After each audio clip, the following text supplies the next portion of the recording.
Assalamualaikum warahmatullahi wabarakatuh. Nama saya Adib Zilam Fadilah, NIM 2004011069. Akan mempresentasikan tugas penggunaan machine learning di bidang kesehatan. Apa itu machine learning? Machine learning adalah mesin yang dikembangkan untuk bisa belajar dengan sendirinya, tanpa arahan dari penggunanya. Pembelajaran mesin dikembangkan berdasar disiplin ilmu lainnya serta statistika, matematika, dan data mining, sehingga mesin dapat belajar dengan menganalisa data tanpa perlu diprogram ulang atau diperintah. Ada 8 manfaat machine learning di bidang kesehatan. Yang pertama yaitu pengobatan presisi dan personalisasi perawatan kesehatan.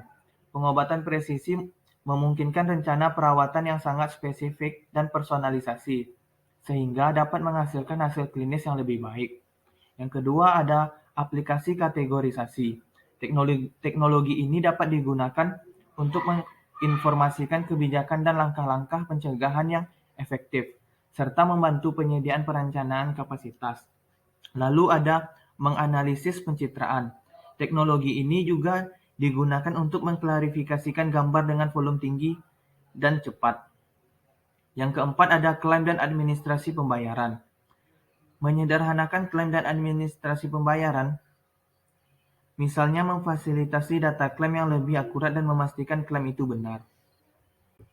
Yang kelima ada prediksi dan kebijakan kesehatan.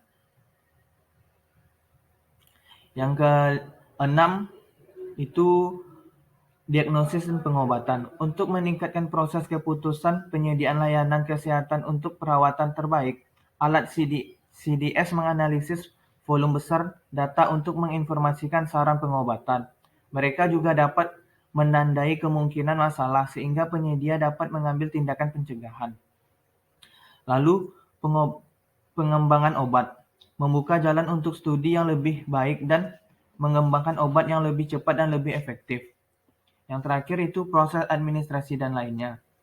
Teknologi ini bahkan dapat digunakan untuk mengembangkan alat yang menghadap pasien seperti chatbot untuk telehealth, dukungan kesehatan mental dan kebugaran, dan interaksi umum lainnya yang tidak memerlukan masukan dokter. Metode yang digunakannya itu adalah medical imaging, X-ray radiografi, magnetic resonance imaging atau MRI, medical ultrasonografi atau ultrasound, komputer tomografi atau CT, dan teknik nuklir medicine functional imaging merupakan contoh-contoh medical imaging dalam dunia kesehatan.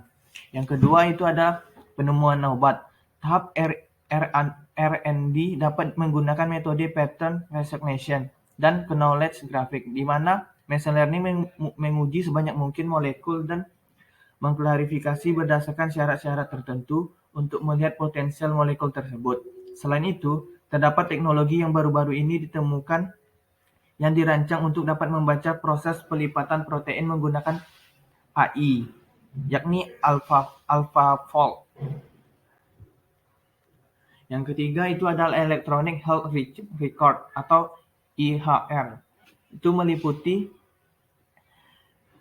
rekam kesehatan, merupakan rangkaian data kesehatan yang dikumpulkan untuk menelaah kondisi kesehatan pasien, mulai dari kondisi fisik, riwayat pengobatan, pola hidup, dan berbagai data yang dapat mempengaruhi kesehatan.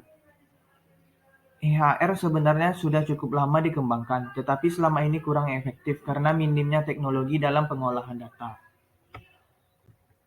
Yang terakhir itu penyelesaiannya dengan digitalisasi, mengambil alih setiap industri, termasuk healthcare, kapasitas untuk mendapatkan, menerima, dan menyajikan data bergeser ke prioritas tinggi. Machine learning dapat membantu memenuhi permintaan obat-obatan yang meningkatkan operasi dengan biaya yang lebih murah. Selain itu, dapat membantu mendeteksi penyakit mematikan, serta dapat membantu dalam merawat mereka dengan lebih tepat dan dengan perawatan yang lebih personal. Machine learning dan AI diharapkan dapat memainkan peran penting dalam uji klinis sistem saraf pusat di masa depan.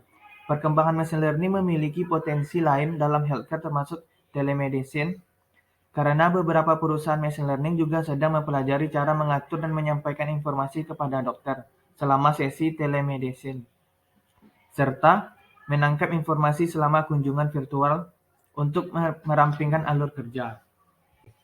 Berikut hasil dari presentasi saya. Terima kasih bila ada salah dan kurang. Assalamualaikum warahmatullahi wabarakatuh.